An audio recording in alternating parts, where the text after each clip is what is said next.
Tiste videoigre nisi kupil, plačal si le za začasno dovoljenje, zdaj pa ga bo Amazon preklical. Največji trgovec na svetu bo dejansko izbrisal določene kupljene igre iz tisočev uporabniških knjižnic na svoji storitvi Luna za igranje iger v oblaku. In čeprav misliš, da ti ne morejo zakonito odvzeti nečesa, za kar si plačal polno ceno, Amazonovi odvetniki trenutno na zveznem sodišču trdijo, da je bil gumb za nakup, ki si ga pravkar kliknil, zgolj marketinška poteza in ne lastništvo. Prvo poglavje. Obvestilo o izselitvi. 10. junija.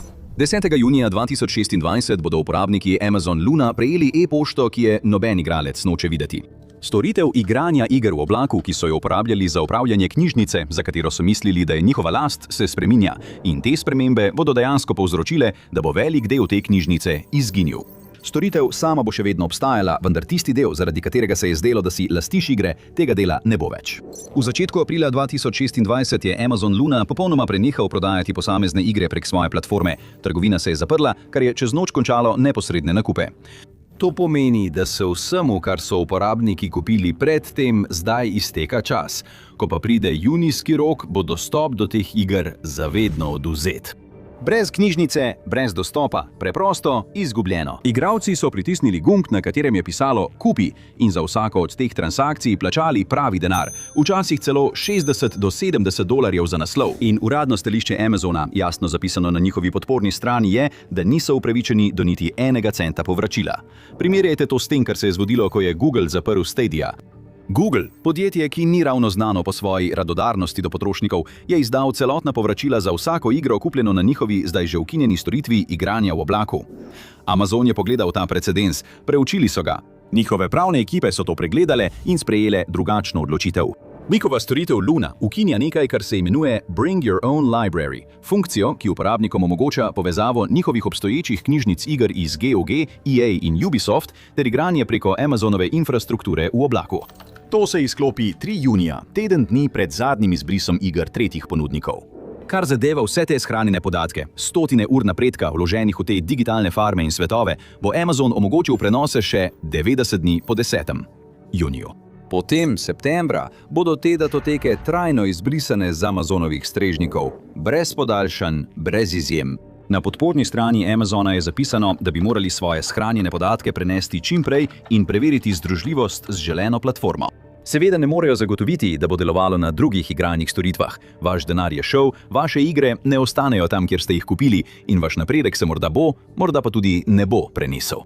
Zdaj podjetje predlaga, da ukrepate hitro, hkrati pa priznava, da morda sploh ni ničesar, za kar bi se splačalo hiteti. Luna bo v dogledni prihodnosti skrbno izbirala svojo notranjo knjižnico iger, vi pa jo lahko sprejmete ali pač ne. Leta so ljudje opozarjali na pasti vlaganja pravega denarja v knjižnice v oblaku, saj so se bali, kaj bi se zgodilo, če bi tla pod njimi končno popustila. In zdaj v realnem času vidimo enega od izidov.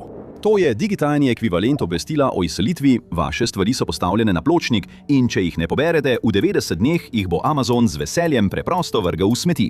Kar postavlja vprašanje, kako je to sploh zakonito? Drugo poglavje. Laž gumba za nakup. Kljub vsem svojim težavam je Luna, tako kot prej Stadia, začela s svojim posebnim privlakom. Za določeno vrsto igralcev je bila Luna precej elegantna rešitev. Za Prime ste tako ali tako plačevali, storitev je bila vključena kot ugodnost in če ste želeli več, vam je Luna Premium za 9,99 na mesec ponudila rotirajoč katalog AAA naslovov. Ko je Amazon oktobra 2025 ponovno zagnal storitev, jo je na novo predstavil s funkcijo namenjeno družinskim zabavnim igram, pri čemer je bil Snoop Dogg nekako vključen v trženje, ker pač Snoop Dogg. Ponudba je bila privlačna za povprečne družine, ki se niso želele ukvarjati s konfiguracijami strojne opreme, namestitvami ali trimurnimi popravki prvega dne, ki bi vam pojedli popoldne. Vse, kar ste morali storiti, je bilo, da ste se pojavili, kliknili igraj in igrali. Bilo je enostavno. Storitev je imela svoje oboževalce, čeprav ne veliko. Tako kot večina platform za igranje v oblaku se je spopadala z zamikom pri vnosu in latenco. Podpora za naprave je bila nedosledna. Nove igre so prihajale počasi in obstajala je stalna skrb, da storitev ne bo dolgo zdržala, še posebej, ker je zaostajala za Google Stadia glede ugleda.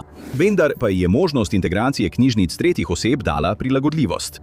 Obstajala je tudi možnost pretakanja AAA iger v ločljivosti 1080p in 60 sličicah na sekundo, kar je delovalo dobro, ko so bili pogoji pravi.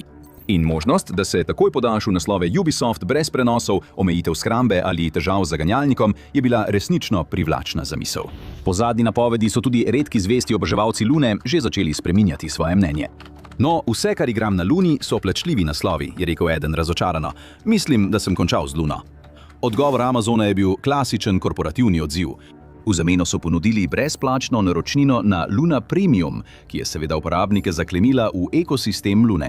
To ni prav nič pomagalo pri igrah tretjih oseb, za katere so že plačali in jih že igrali. Kar nas pripelje nazaj k pravni ureditvi, ki takšen odziv ne le omogoča, ampak ga celo ščiti z zakonom. Kajti če obstaja ena beseda, ki je Amazon trenutno noče, da jo uporabljate, je to imeti v lasti. Avgusta 2025 je bila na okrožnem sodišču ZDA za zahodno okrožje Washingtona vložena skupinska tožba. Tožnica je bila Kalifornika po imenu Lisa Reingold. Njena obtožba je bila, da je Amazon izvajal to, kar je sama imenovala praksa vabe in zamenjave. Prikazovali so gumb za nakup filma, medtem ko so resnico o tem, kaj potrošniki dejansko kupujejo, skrili v pravniški latovščini na dnu potrditvenega zaslona. Ta drobni tisk je po navedbah pritožbe potrošnikom podelil neizključno, neprenosljivo, brez možnosti podlicenciranja omejeno licenco za dostop do vsebine, ki jo v celoti nadzoruje Amazon po lastni presoji. Lahko je bila preklicana kadarkoli brez opozorila. Reingold je bil besen, ker je Bella in the Bulldogs, četrti del, ki ga je kupil za $20.79 na Amazon Prime Video, izginil iz njegove knjižnice. Zdaj, Bella in the Bulldogs morda ni tvoja posebna slabost, ampak nič hudega, če je. Toda za občinstvo Downton Abbey, ljudi, ki so med letoma 2010 in 2014 plačali dober denar, da bi imeli del britanskega aristokratskega trpljenja, je vaša knjižnica do leta 2024 prav tako izgubila to serijo. Enako načelo se ponavlja znova in znova, ne da bi ljudje to sploh opazili. Vloga opisuje vrzel med tem, kar Amazon oglašuje, in tem, kar dejansko prodaja, z obremenjujočo natančnostjo.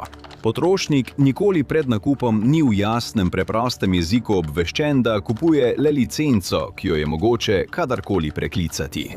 To ni prvič, da Amazon na sodišču zagovarja ta argument.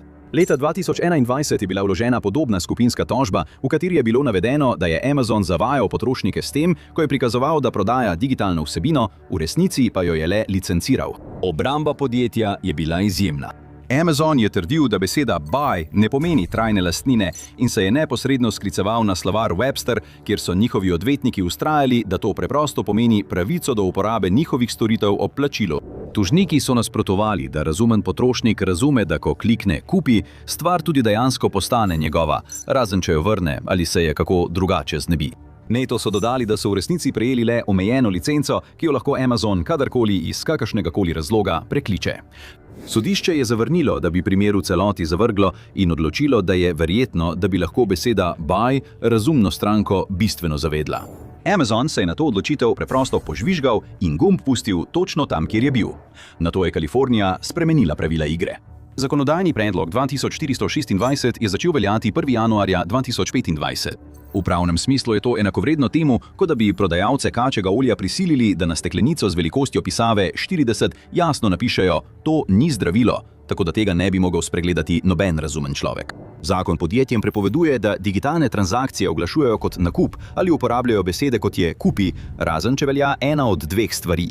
Ali stranka prejme neomejeno lastništvo, ali pa jasno prizna, da prejema preklicno licenco. Amazon ne stori nobenega od tega.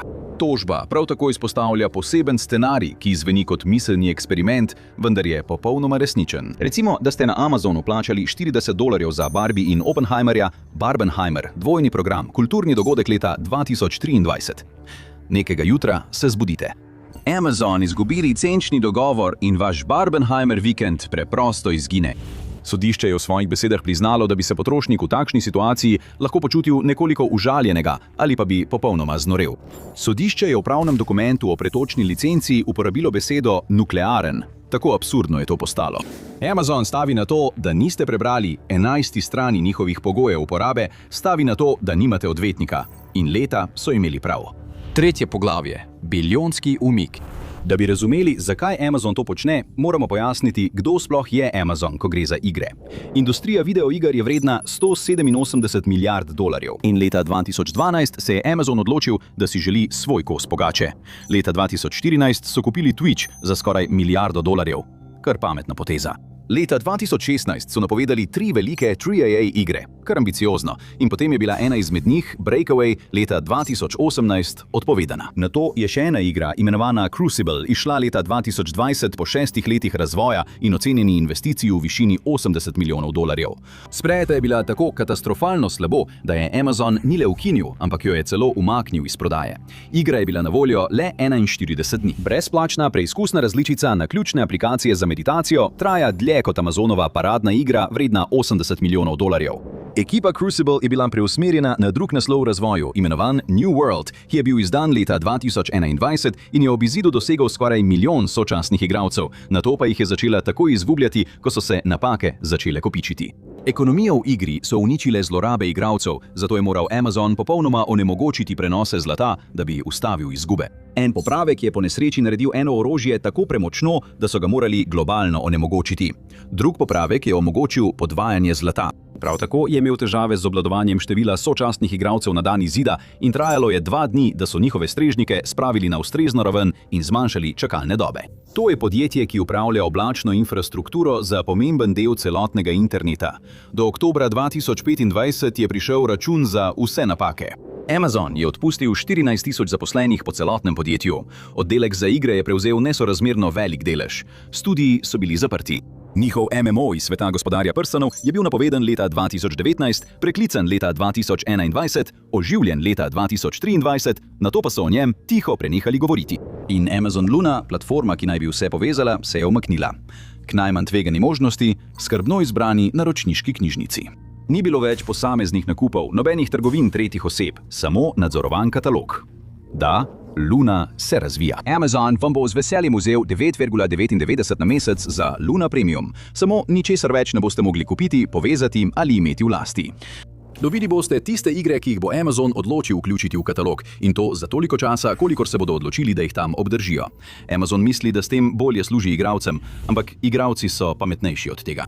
Po desetletju in milijardah porabljenih za neuspehe v igričarstvu je Amazon preoblikoval Amazon Luna v nekaj, kjer nimajo nobene odgovornosti, nobenega lastništva in nobenega tveganja za njih. Tveganje je, kot običajno, lepo preneseno na vas. 4. poglavje. Past zaprtega ekosistema. Za veliko uporabnikov Lune je rešitev za dostop do vaših iger prek trgovine tretje osebe popolnoma neuporabna. Glavni prodajni argument Lune, razlog, zakaj jo ljudje izberejo namesto PlayStationa ali igralnega računalnika, je bil ta, da strojne opreme niste potrebovali. Dovolj sta bila internetna povezava in zaslon, ki ste ga že imeli, in to je bil smisel vsega. Torej, ko Amazon reče, ne skrbite, svoje igre lahko še vedno igrate prek aplikacije EA App, v resnici pravijo, pojdite kupiti igralni računalnik. Bi bili zadovoljni, če bi vaš avtobusni prevoznik ukinil vašo linijo do službe in vam nato vljudno predlagal, da se sami peljete v službo. Situacija s hranjenimi podatki pa je še bolj osebna. Vsaka ura, ki ste jo vložili v igro na Luni, vsaka opravljena naloga, vsaka odklenjena preobleka, vsak skrbno nadgrajen lik, vse to živi na Amazonovih strežnikih. Po 10. juniju imate 90 dni časa, da jih prenesete. Amazonova stran za podporo vas celo opozarja na morebitne težave z združljivostjo. Prenosi morda ne bodo delovali nikjer drugje. Vaš napredek je morda bil le spominek. To je najčistejša oblika zaprtega ekosistema. Zaprt ekosistem platforme, zasnovan tako, da je dovolj priročen, da vas pritegne, in ravno dovolj neprijeten, da vas odvrne od odhoda. Shranjevanje v oblaku, ki se ne prenaša, in nakupi vezani na določeno platformo. Knjižnica nikoli ni bila zares vaša. Luna ni niti prvič, da Amazon počne kaj takega. Februarja 2025 je Amazon tiho odstranil možnost prenosa prek USB-ja s platforme Kindle. Leta je ta funkcija uporabnikom Kindle omogočala, da so si lokalno kopijo kupljenih e-knjig prenesli neposredno na svoj računalnik. Uporabljala se je lahko kot varnostna kopija, varnostna mreža, dokaz, da stvar, ki ste jo kupili, obstaja še kje drugje kot samo na Amazonovih strežnikih. Tudi to so odstranili brez posebne najave in zakopali v posodobitev strani za podporo, ki je večina ljudi sploh ni prebrala, dokler nekaj zagnanih posameznikov ni zbralo novic in jih pomagalo razširiti.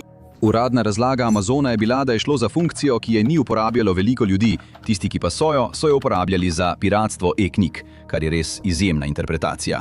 Predpostavka je bila, da če si želel lokalno kopijo nečesa, za kar si plačal, si bil verjetno kriminalec. Odziv javnosti je bil dovolj močan, da je Amazon do začetka leta 2026 delno spremenil svojo odločitev. Napovedal je, da bo dovolil prenos e-knjig v obliki datotek EPUB, vendar le za naslove, kjer se posamezni založniki izrecno odločijo za izključitev zaščite DRM. Večina večjih založnikov tega ne bo storila, zato je ta sprememba v praksi namenjena le majhnemu delu knjižnice. Nato je Amazon le nekaj tednov pred napovedjo Lune sporočil, da bo 12 modelov naprav Kindle z 20. majem 2026 popolnoma izgubilo možnost nakupa, prenosa ali izposoje novih knjig. Naprave še vedno delujejo, le do trgovine ne morejo več dostopati. 2 izdelka, 2 ekosistema in enak vzorec. Luna v tej luči ni anomalija, ampak navada. Vprašanje zdaj je, ali bo kdo v položaju z dejansko pristojnostjo kaj ukrenil glede tega. 5. poglavje. Digitalna listina pravic. Dobra novica je, da se nekaj spreminja. Zavajajoči pogoji uporabe Amazona, licenčne pogodbe in gumb za nakup, ki ne pomeni ničesar, so vse to omogočili.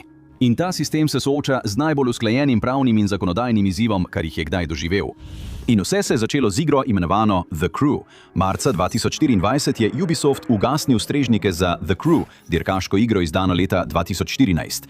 Ta poteza je trajno onemogočila igranje vsakega kupljenega izvoda. Lahko bi izdali popravek, omogočili način brez povezave ali ponudili vračilo denarja tistim, ki so igro kupili z namenom igranja večigralskega načina. Namesto tega so potrošnike opomnili, da so se strinjali s pogoji, ki točno to dovoljujejo. YouTuber po imenu Ross Scott, ki vodi kanal z imenom Cursed Farms, se je odločil, da ima dovolj. Začel je gibanje z imenom Stop Killing Games, kampanjo za pravice potrošnikov, ki zahteva, da so založniki zakonsko zavezani načrtovati, kaj se zgodi z igro, ko se odločijo, da jo opustijo. Ne zahtevajo večne podpore strežnikov ali ponovne aktivacije za nazaj. Osnovna zaveza igralcem bi bila že čisto dovolj. Če nekomu prodaš igro, mu moraš pustiti način, da jo lahko igra tudi potem, ko se umakneš. Sledilo je nekakšen zagon od spodaj, zaradi katerega korporativni odvetniki ne morejo spati. Evropska državljanska pobuda Stop Killing Games, ki so jo kasneje preimenovali v Stop Destroying Video Games, da bi se izognili zmedi, je presegla 1.290.000 potrjenih podpisov. Število je preseglo milijonski prag, ki je potreben, da Evropska komisija uradno odgovori. 16. aprila 2026 se je Ross Scott pojavil pred Evropskim parlamentom, kjer je njegova ekipa predstavila podatke o približno 1100 igrah, ki so postale trajno nedostopne, ko se je uradna podpora končala. Navedli so Concord in The Crew.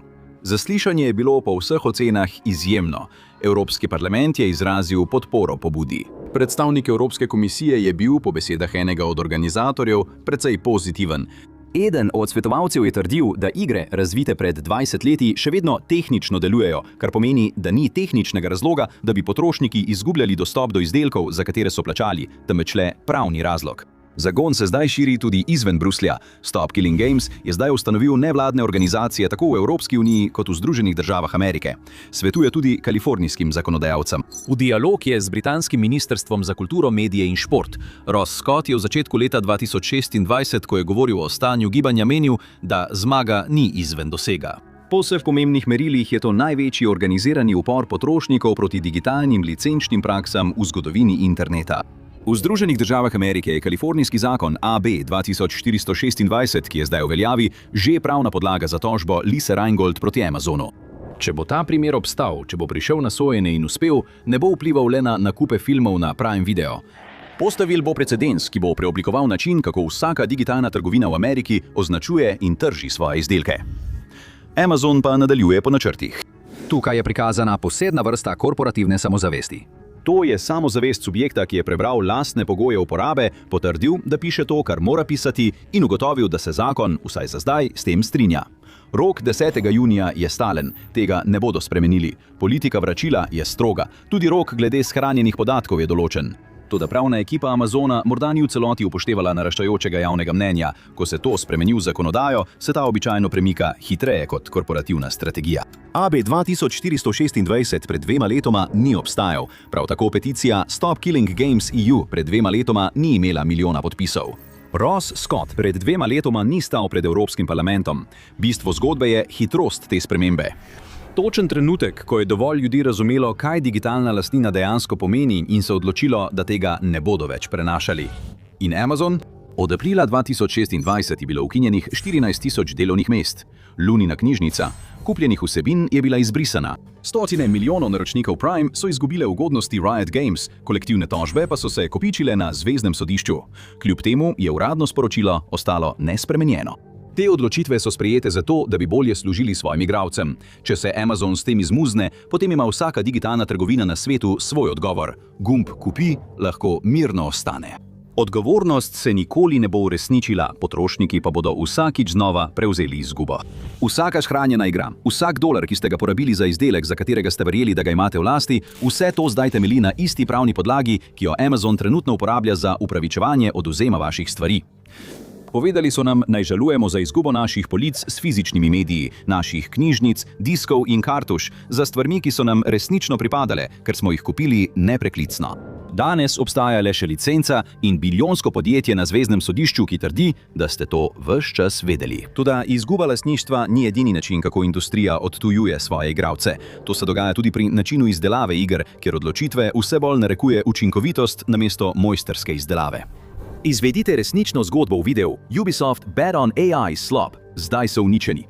Ali pa si namesto tega oglejte ta video.